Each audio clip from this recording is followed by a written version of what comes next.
You're listening to Women's Media Center Live with Robin Morgan.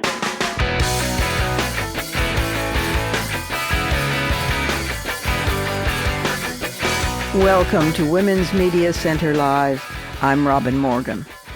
Have you ever wondered why, with powerful men falling from their perches all over the place due to Me Too movement revelations, why, with the exception of the Supreme Court, and we know why that happened, Wall Street has been so relatively pure on this?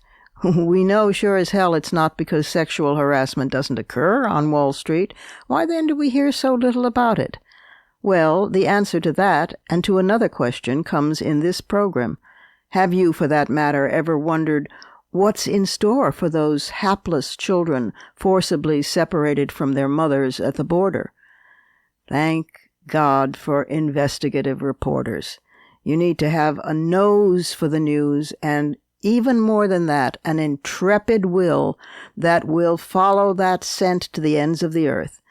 I have two investigative reporters with me today who do precisely that on those two issues, so I can't wait to get started.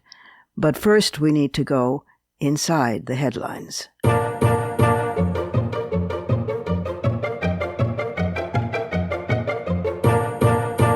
The Women's Media Center has just released a report on media and the Me Too phenomenon. The report shows coverage of sexual assault has risen 30% overall between May of 2017 and August of 2018. Furthermore, stories beyond those about sexual abuse, assault, and harassment have been amplified as well. Since October 2017, the press began to more commonly write about issues particularly relevant to women's status, such as reproductive health and the wage gap. You can get the full report at womensmediacenter.com. Brett Kavanaugh has already heard his first Supreme Court arguments as the 114th justice in U.S. history. Of those, 111 have been white, 110 have been male, and the past 12 justices, including the entire current court, attended Ivy League law schools. Don't give up on white evangelical women voters in the midterms. Previously single-issue anti-choice voters. They're emerging as a growing force. For instance, in Texas, where they're supporting Beto O'Rourke in his Senate race against Ted Cruz. They feel that O'Rourke provides a stark moral contrast to Trump and the current GOP, whose policies they see as fundamentally anti-Christian. Yeah. One was quoted in the press as saying, "I care as much about babies at the border as I do about babies in the womb. We've been asleep. Now we woke up." The United Nations Population Fund, UNFPA, is about to release a groundbreaking report on how reproductive choices can bolster economic and social development. The report, titled State of World Population 2018, shows that families have been smaller for years in many European and East Asian countries, and this is now occurring in the U.S. Births outside marriage in the United States have also been on the increase and now represent 40% of all births, up from just 10% in 1970. That's a sizable cultural shift that also shows changing attitudes about marriage. The UNFPA pledges to continue this work despite having been defunded by the Trump administration last year. Journalists are under assault across the globe, we know that, by dictators and the right wing, and the number of slain reporters keeps rising. When the bodies of women journalists are found, however, evidence shows that the women have also been tortured and or raped. So it was with Victoria Marinova, a 30-year-old Bulgarian journalist who recently had become the anchor of a show focused on investigative reporting. She's the third reported to be killed in Europe in the past year. Transparency International, a global corruption watchdog, has identified Bulgaria as the most corrupt member state currently in the European Union. Last October, Daphne Caruana Galizia, a Maltese reporter who exposed government corruption and money laundering, was killed by a car bomb. And in February, Martina Kusnirova was shot and killed, together with her fiancé, another reporter working on government corruption exposés in Slovakia. For decades, feminists have argued that housework is undervalued or even invisible labor. Recently, an official study in Britain put a price on such unpaid contributions to society, £1.2 trillion per year, about $1.6 trillion. For example, transport services, shuttling kids back and forth, represented the largest slice of unpaid household work at £358 billion. This was followed by childcare at £352 billion, while nutritional services, cooking and serving food, were valued at £158 billion, and laundry was set at £89 billion. The overall total is greater than the combined output of Britain's retail and manufacturing companies, although I think the overall total is seriously too low. But it's a beginning, anyway, and a needed one only so long as economists value something only by the monetary worth that can be put on it. Such a study has not yet been done in the United States. The latest dreadful news story from northern Afghanistan is about a man named Rasul Lande, who offered a much-in-demand service, treatment for women unable to have children, especially sons, which in that country can be the excuse for your being divorced, ostracized, or even killed. The mullah claimed he could cure the women, first by using religious amulets, and when that didn't work, with sex. He filmed himself having sex with the women and then would extort money and jewelry by blackmailing them.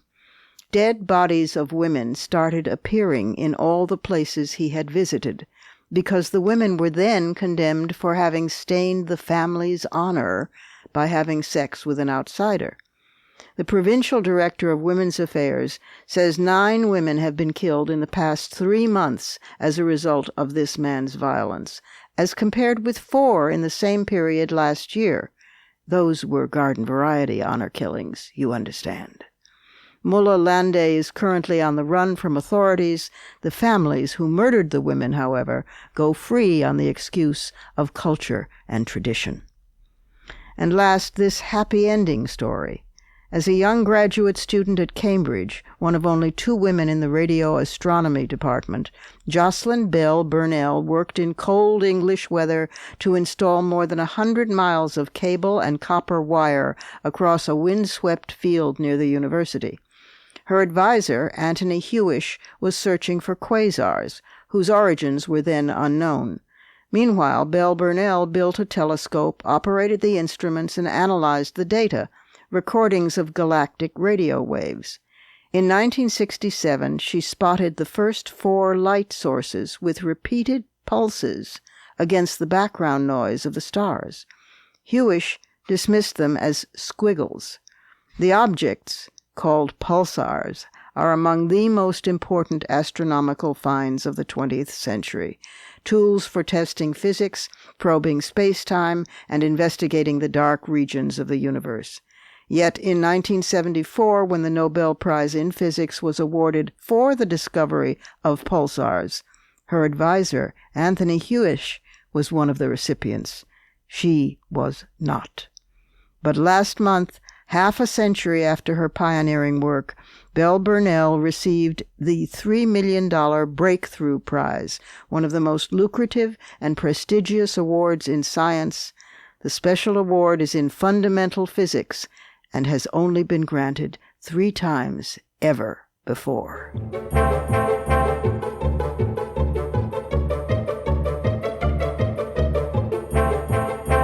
It's time for our first break, but I'll be right back. And so have a listen when I talk with the investigative reporter who took a deep dive into Wall Street and found, guess what? No such thing as sexual harassment even exists. Well, hardly. We'll be right back.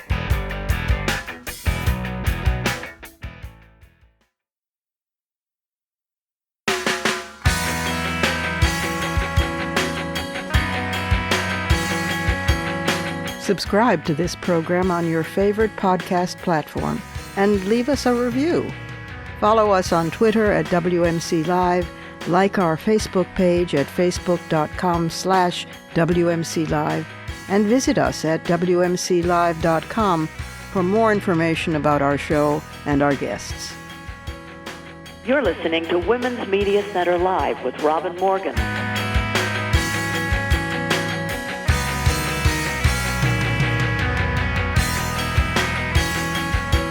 Welcome back. Susan Antilla is an award-winning journalist and reporter for the Investigative Fund at the Nation Institute. She's also a contributor to the New York Times Deal Book section, and she was the author of Tales from the Boom Boom Room, the landmark legal battles that exposed Wall Street's shocking culture of sexual harassment, that came out in 2002. If you thought you knew about the wolves of Wall Street, well, have a listen, because this time she's taken a look at FINRA, that's the Financial Industry Regulatory Authority, and its closed-door arbitration system, and why sexual harassment on Wall Street just disappears. Susan, welcome to the program. My pleasure, Robin. Well, you're an award-winning journalist and you're a reporting fellow. Much as you sound like a woman, a reporting fellow, SIC, for the Investigative Fund at the Nation Institute. And this remarkable investigation that you've done is in partnership with the Intercept and the Investigative Fund. It's quite stunning about what becomes of the sexual harassment cases that die in Wall Street's regulatory agency, FINRA. Take it away, because this is clearly one of the places where the Me Too movement is most needed. Wolf of Wall Street, etc., but is least able so far to make an indent. Tell us why. Well, FINRA, just by way of background, it's a self-regulatory organization, and it gets its power from the Securities and Exchange Commission, but it gets its money from the securities industry. So you know what that means. It tends to be industry-friendly on some of these issues. But they keep a database of their arbitration results. They don't tell you too much in these award publications, but they do tell you a little. And I went through 30 years of these awards, and I searched for words like sexual harassment, hostile environment, assault, and I came up with only 97 cases in 30 years that went through. I mean, and we do know, I think, that there were more than 97 women who were harassed on Wall Street in the last 30 years. I kind of think we know that. Yeah, I kind of think. And so I wanted to see what happened in these cases, and I analyzed them, and out of those 97, only 17 women won their case.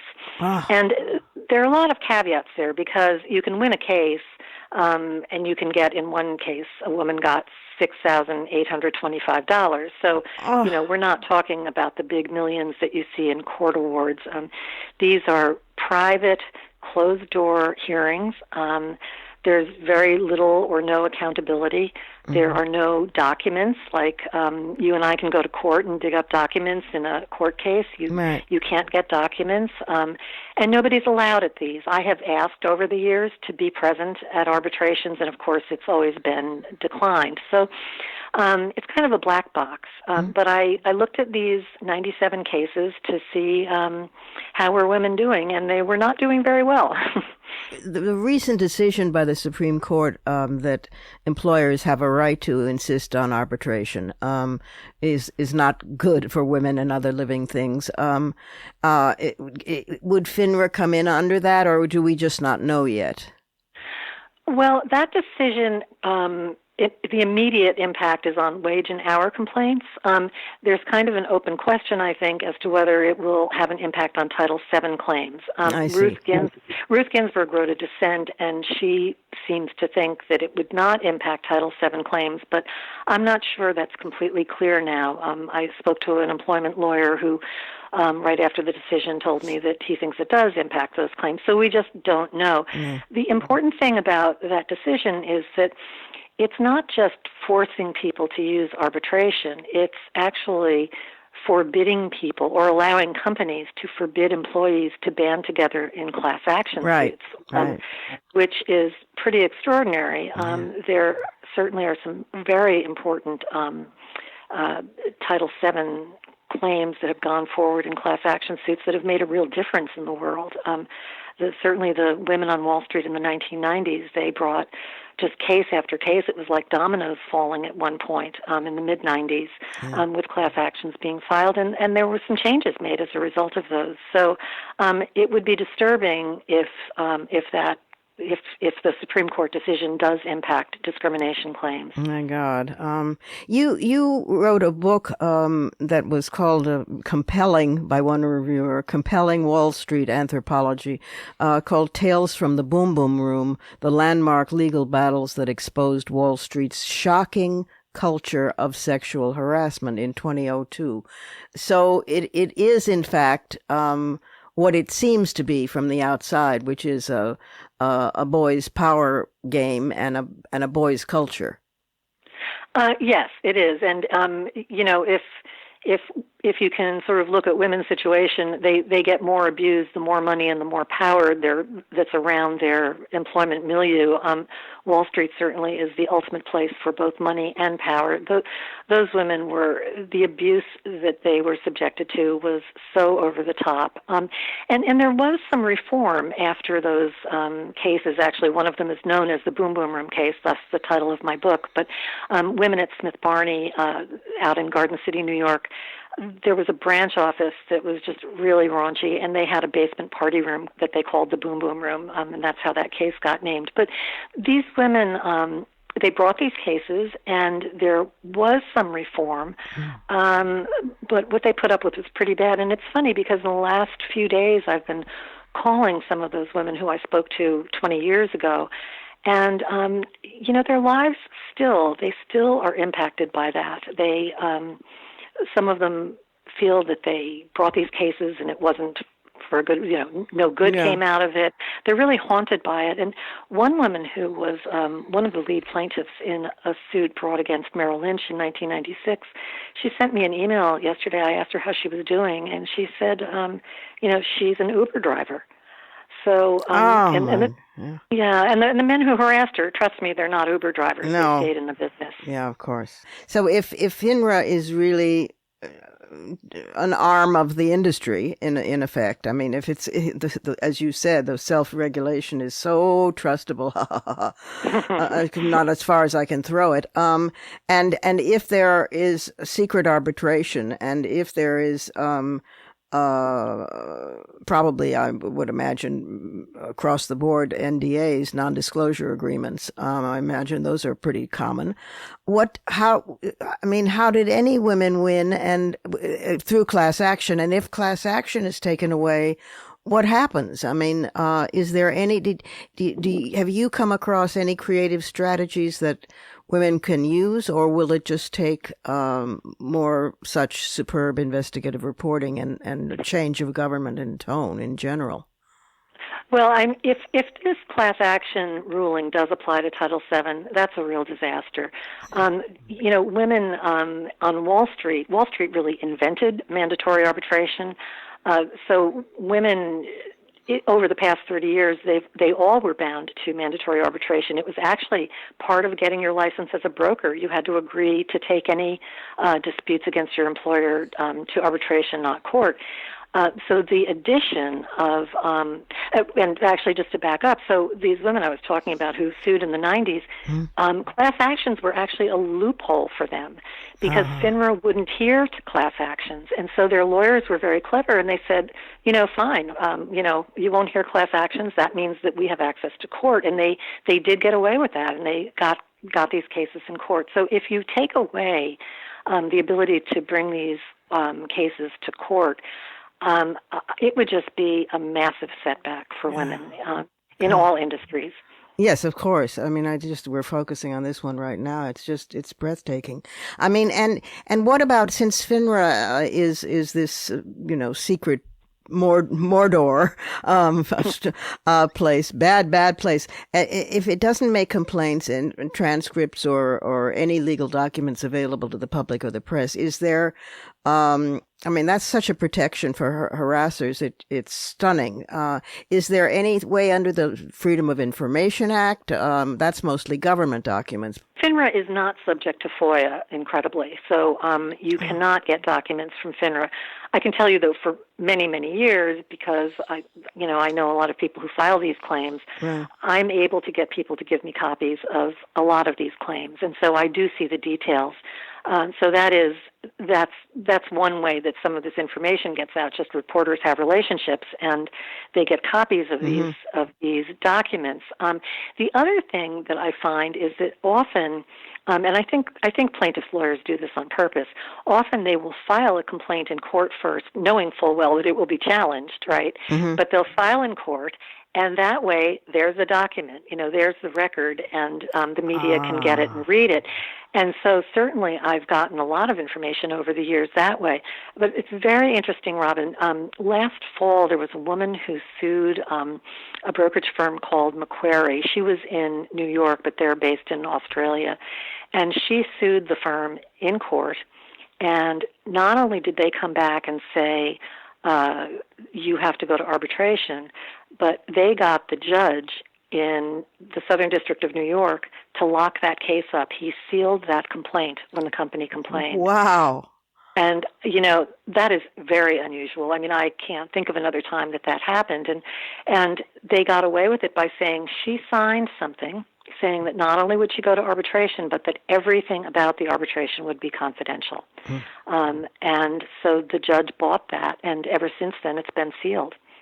Wow. So it's all about silence. Yeah, it's all about keeping these things silent. So we need whistleblowers, which is asking a lot of anybody, and crusading principled press, people like yourself who manage to get in there and by building relationships with people, get information out. It's amazing. It's medieval. I mean, it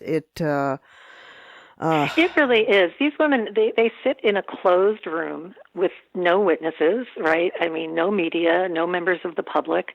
It is medieval. I agree with you. And, even the men who lose these cases, and I did find 8 who were named in a case and who lost, none of the cases are listed on their public records. FINRA has a database they call Broker Check, and the public is supposed to be able to go on that database and find out about a broker's background. Yeah. But FINRA doesn't make the brokers report it if they lose a sexual harassment case. They only have to report it if they lose a case with an investor. So you don't get any of that. And the other thing, FINRA tells brokers that they have to report felonies, and they also have to report misdemeanors that are investment related. So you do see if they were arrested for rape or accused of rape, you would see that on their record. But a lot of these cases, as we all know, they get pleaded down to a misdemeanor, and so none of that stuff, so much of this doesn't go on their records as a result of that. Yeah. I mean, it doesn't even go near, really, sexual harassment, abuse, all those, borderline situations, which I might call, and you might call assault, and of course, which would be, as you say, not only pled down, but redefined totally. It's like a great sucking black hole that takes everything into it, and everything disappears. It just vanishes. Please keep up the remarkable investigative reporting that you've been doing. Thanks, Rob. And come back to us again and report more. I'd really like to follow up on this and the impact that the court decision will have as it plays out and as there are test cases. And people can get a hold of the investigation at theinvestigativefund.org. Am I correct? That's right, or at The Intercept. Or at The Intercept. All right. Thank you. Thank you for writing it, Susan, and all the good work that you've done on women in Wall Street. I mean, it almost is an oxymoron. The two don't seem to go together. They don't want us there where the money and the power is. That's clear. No, they don't. And thanks for the great investigative work, and thanks for being with us on Women's Media Center Live. Robin, thanks for having me. And now it's time for us to duck into the surrealism corner.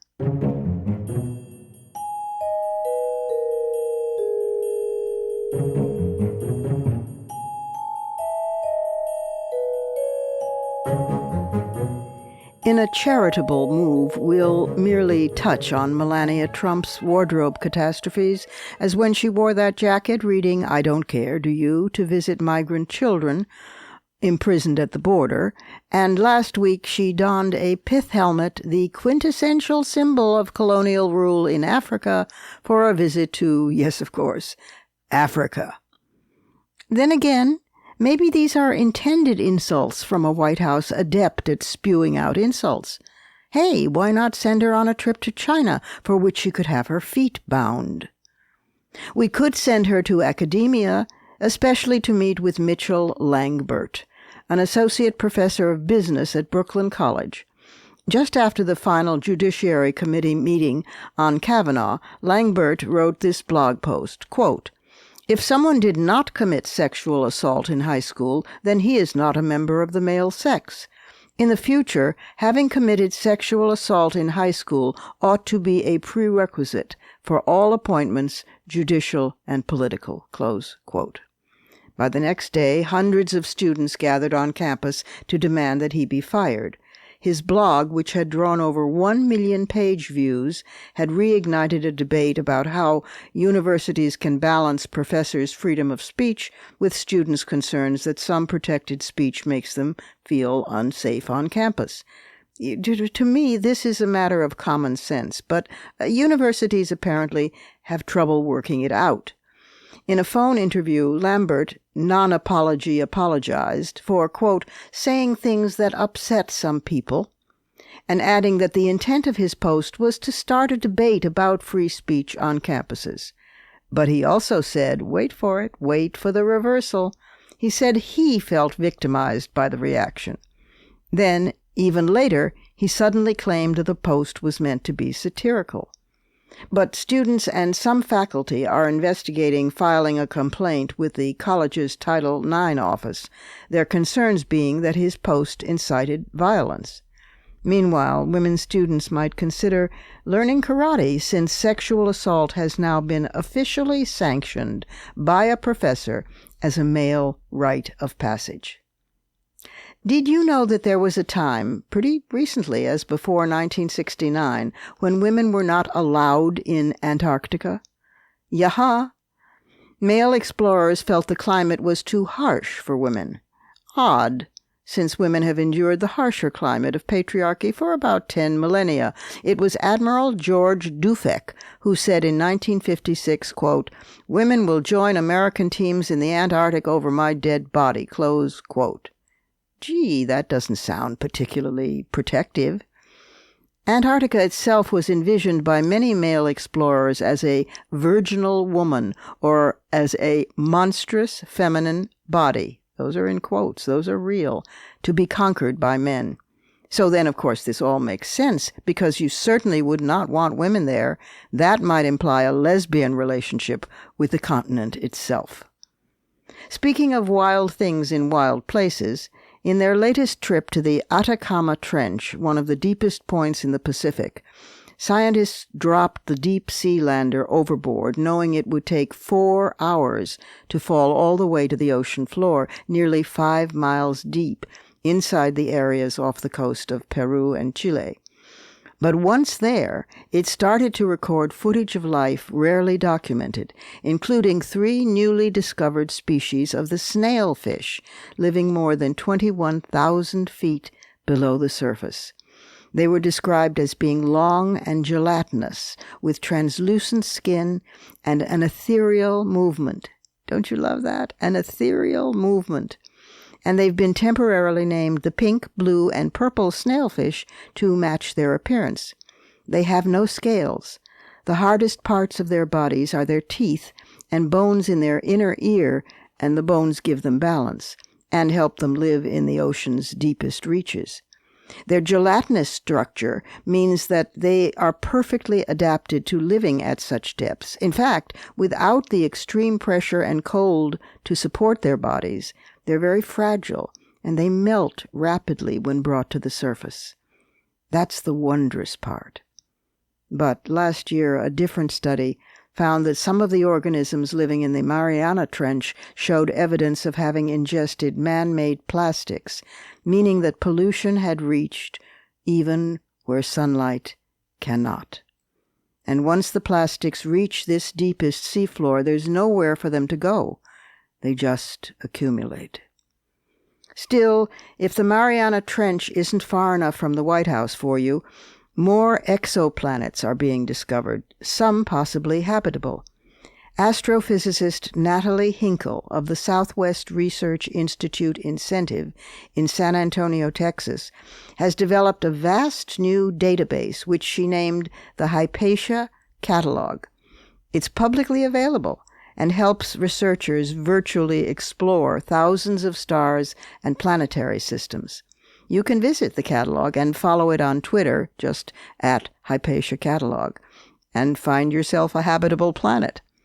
Hinkle says, quote, "To understand why I named my database, the thing I've worked the longest and hardest on in my life, the thing I'm most proud of in my career, you need to know a bit about Hypatia, a strong woman who was intelligent, independent, and brave, worked hard and spoke her mind regardless of the consequence, and held a powerful role made even more impressive as a woman in a largely male arena."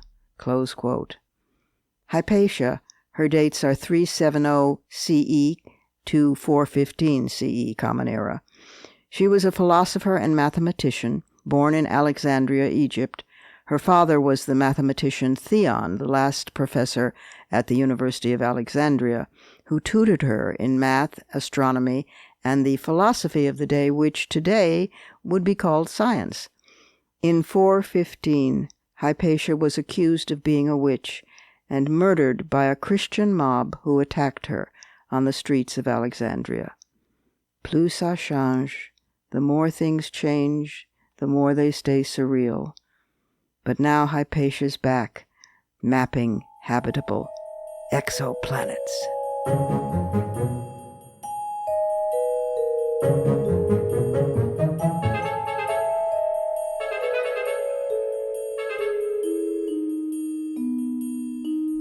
It's time for another brief pause, and when I return, I'll be speaking with our other investigative reporter today. This is the woman who courageously looked into the intersection between those separated children at the border and the religious adoption industry.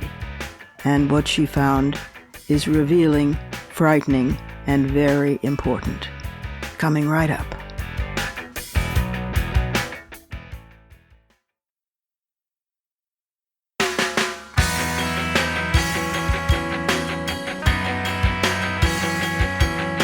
The Women's Media Center, founded in 2005 by Jane Fonda, Gloria Steinem, and myself, is a progressive, nonpartisan, nonprofit organization working to make women visible and powerful in media.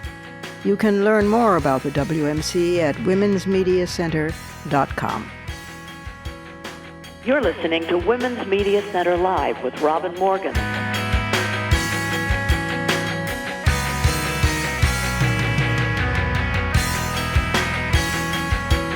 And we're back again. What would we do without investigative reporters? Kathryn Joyce is another such one. She's the author of The Child Catchers, Rescue, Trafficking, and the New Gospel of Adoption. That book came out in 2013 and was a book on adoption ethics and religion. And her other book, Quiverful, Inside the Christian Patriarchy Movement, came out with Beacon Press in 2009. She's an award-winning writer, and her freelance writing has appeared in the New York Times, Slate, The Atlantic, Mother Jones, Pacific Standard, Salon, Newsweek, Ms., and many other places.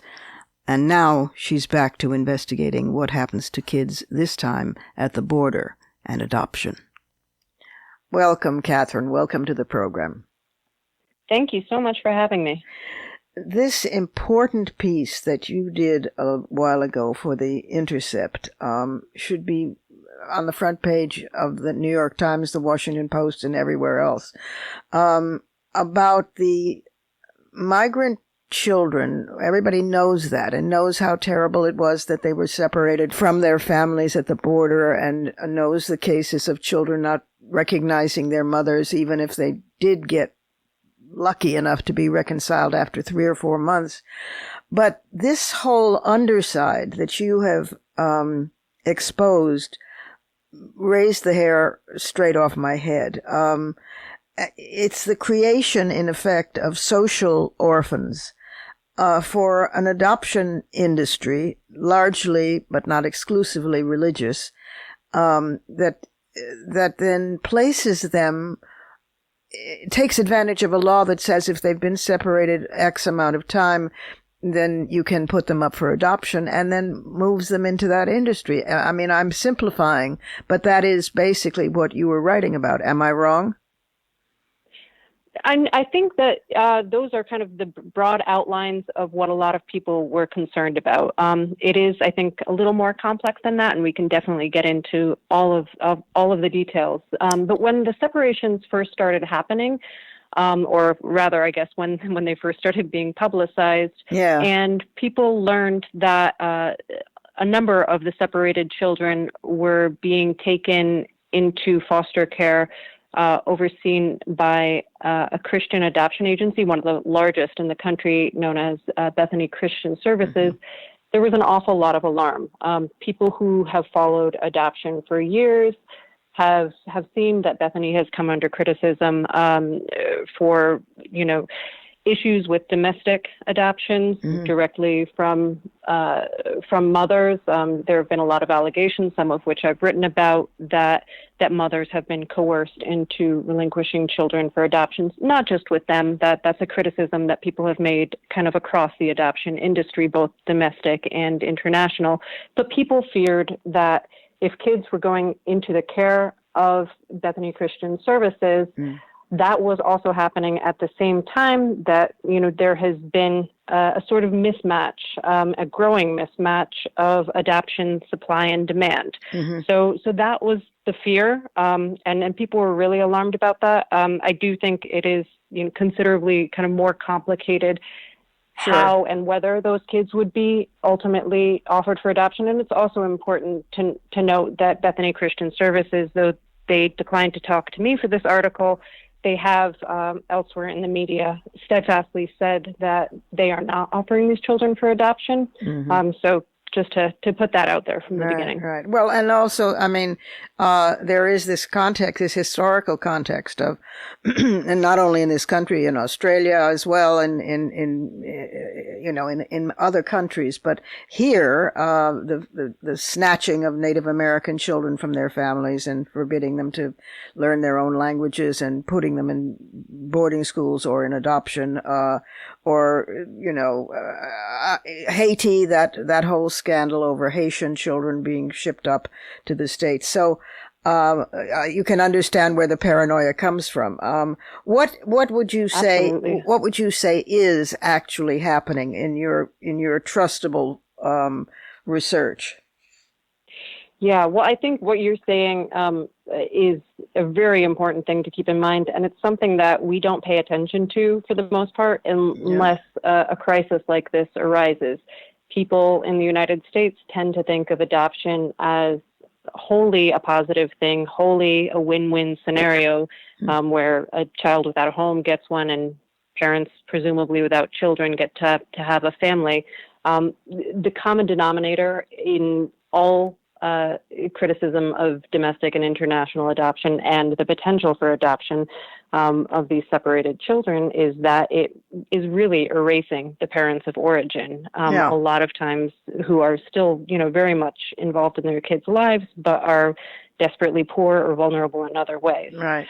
What's happening at the border? I think it's one of those moments, and this happened a little bit during the aftermath of the Haitian earthquake as well, is people are able to see the other side of the equation in ways that we typically don't pay attention to. And because you can see that these are children with parents who have been separated from them, and the prospect of adopting those kids when you have parents who are in anguish in detention, not knowing where their children are, that makes it visible in a way that we too often ignore. Yeah. Now, what could happen? So I think it's very complicated. And at the time this was happening, even the experts who you would assume know the most about what the potential problems and pitfalls could be didn't even really know and couldn't agree on what policies would apply. You made reference to a policy that children who have been in foster care for a certain amount of time automatically often end up getting placed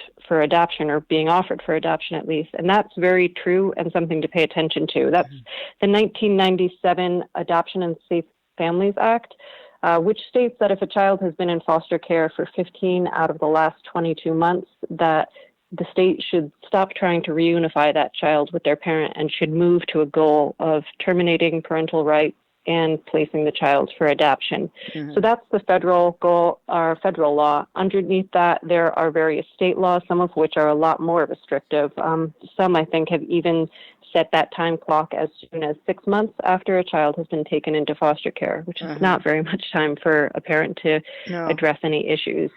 So people were wondering whether or not that standard would apply. But a major difference is that the type of foster care that these children were placed in, the foster care that Bethany Christian Services was running in Michigan and other states, is actually a federal foster care system, and it's run not through the state foster care systems that handle children born to U.S. citizens, but rather this was a separate federal program, and that's run by the Office of Refugee Resettlement, and I spoke with 3 former personnel from the ORR, and they didn't believe they had worked under the Obama administration, and they did not believe that ASFA, that 15-month policy, would apply in these cases.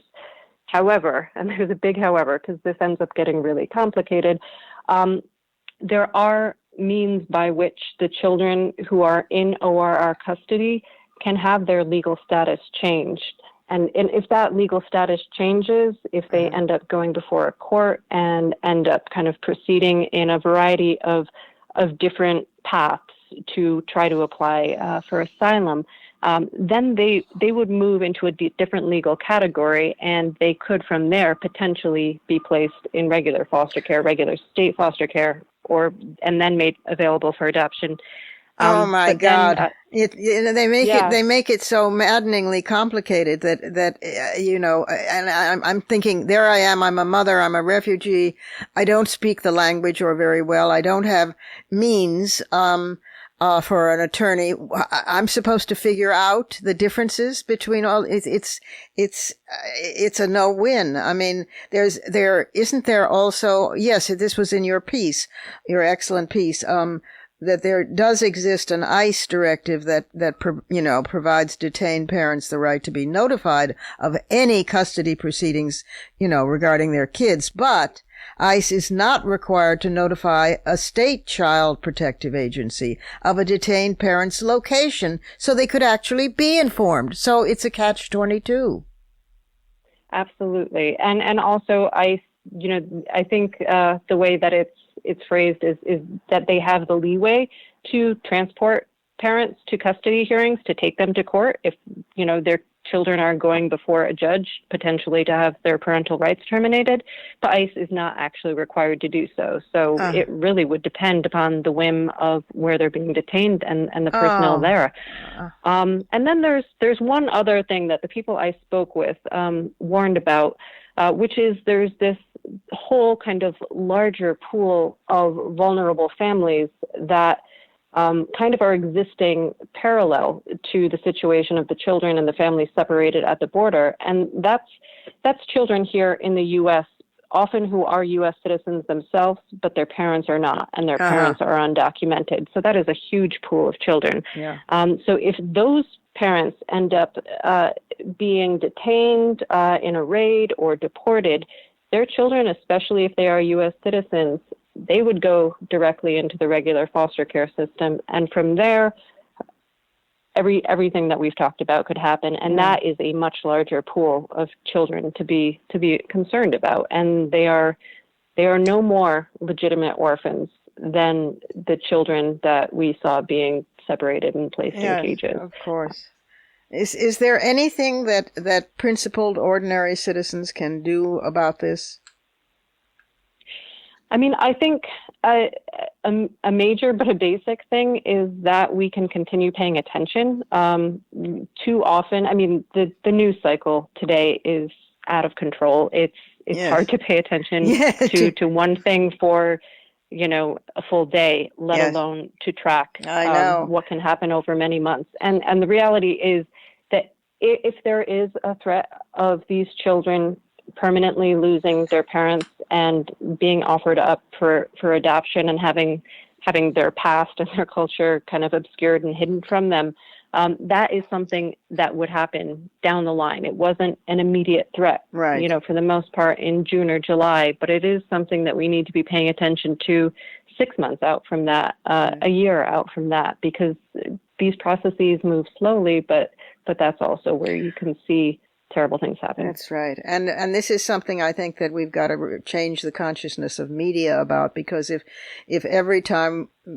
press reports on separation of children and the border, and this is obviously going to continue as long as Trump is in office, which let's hope won't be terribly long, that they should mention this as well and factor it into the reporting, just as every time there's a wildfire in California or an unusually strong hurricane, they should mention it's part of climate change. Absolutely. A lot to do, a lot. Kathryn, thank you so much for writing this article. It's a terrific article. It ran in The Intercept. You can find it online. And also Kathryn is the author of a terrific book called The Child Catchers: Rescue, Trafficking, and the New Gospel of Adoption. It came out in 2013, but it's as relevant as if it were written yesterday. Thank you, Kathryn, for the work you do and for being with us. Thank you so much, Robin. Such a pleasure. Time for our last break, but I'll be back with some fighting words.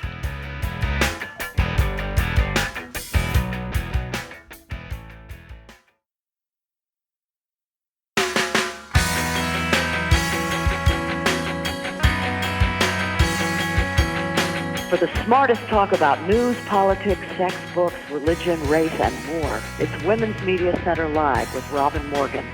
Audacious, witty, provocative, informative, and fun. It's Women's Media Center Live with Robin Morgan. Talk radio with a brain. Welcome back again to some fighting words.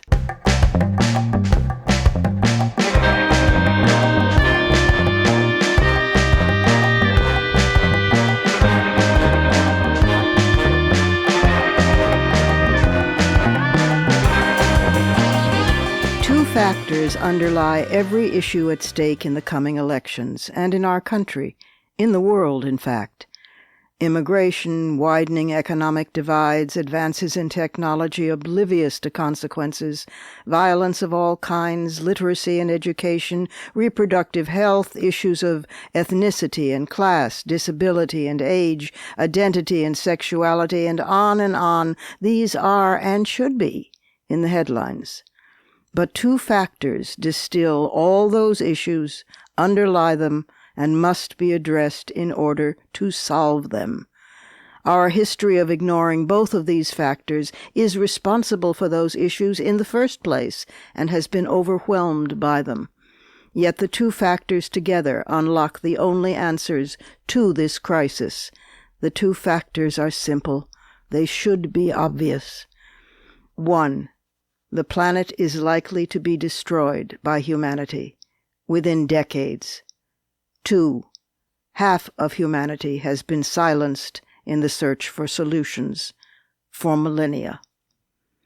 Both factors have now emerged so dramatically they can no longer be ignored. The United Nations Intergovernmental Report on Climate Change notes that greenhouse emissions must be reduced by half immediately, or there will be no averting irreversible disaster by 2040. Damage will top $54 trillion unless the entire world economy is utterly transformed in the next few years. We have less than 25 years before climate change of an intensity and a swiftness without precedent in documented history makes our planet begin to be unlivable. Heavier rain in larger storms on rising seas, coastlines washed away, archipelagos and islands drowned, riots due to worsening food shortages and water wars, wildfires, increasingly lethal hurricanes and typhoons birthed by heating oceans, a mass die-off of coral reefs, migration of entire populations forced to abandon unarable land, African and South American farmers relocating to newly thawed lands in the Arctic Circle and in Antarctica, the chaotic uprooting of cultures, languages, social structures, migrations of tropical vegetation, animals, and insects to cooler climates as well, famine and proliferation of disease, population increase and crowding in the polar regions, starvation, pandemics, and most of all, little pure water to drink. This is no longer science fiction dystopia. But headlines now also scream, the Women's March was the largest demonstration in world history. There is already a 14-point gender gap among American voters, the largest ever. In 1991, the majority of Americans believed Clarence Thomas and not Dr. Anita Hill. In 2018, the majority of Americans believed Dr. Christine Blasey Ford and not Brett Kavanaugh. Women are angry, deeply angry, erupting along every fault line in the patriarchy. In the United States, women are running for office in record numbers, and women comprise the majority of the population. These statistics are paralleled internationally, taking different shapes in different cultures and different political systems. Me Too consciousness plus internet communications equal feminism as a global force.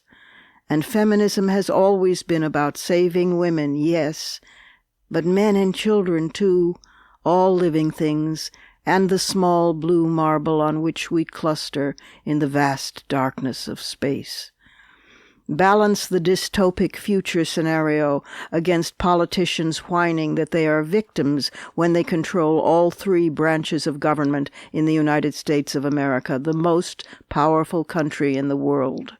Balance it against the Electoral College, where each individual Wyoming vote weighs 3.6 times more than an individual Californian's vote, where if you average the 10 most populous states and compare the power of their residents' votes to those of the least populous states, you get 1 to 2.5. Balance that against the reality that in the last midterms in 2014, only 16% of citizens between age 18 and 29 voted. If we change it here, there will be a ripple effect across the world. Everything is at stake, and each of us is responsible. Plan now for Election Day. Round up friends and go vote as a group, because the lines will hopefully be long. Bring snacks and thermoses and feed others standing on line. Drive elderly friends or neighbors. Offer to carpool or babysit. Volunteer to work at your polling place. Make phone calls between now and November. Do everything you can think of, and then think of more things to do, and do them. Death sits preening himself in our Oval Office, mocking the female half of our species and the tragedy of our once habitable planet, which is sending distress calls with historically unmatched floods, earthquakes, desertification. We must send our message just as dramatically. No sympathizing from the sidelines anymore. There are no sidelines anymore. Join the battle, because the battle is joined. Those are my fighting words. Add yours on Twitter, and remember to tag us at WMC Live and use the hashtag #FightingWords.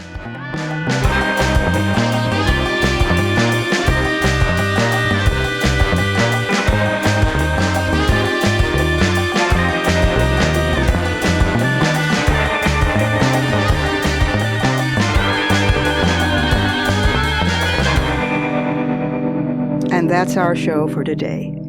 You can follow me on Twitter at @TheRobinMorgan and on Facebook at facebook.com/TheRobinMorgan. Check out my blog at robinmorgan.net and find my latest book, Dark Matter, wherever books are sold. Opinions expressed on this program do not necessarily represent the Women's Media Center. Here's the family for our show. Executive producer as well as founding and sustaining sponsor, Regina K. Scully. WMC president and co-executive producer of this program, Julie Burton. I'm Robin Morgan, your producer and host. Thank you for being with us. Join us again next time on Women's Media Center Live.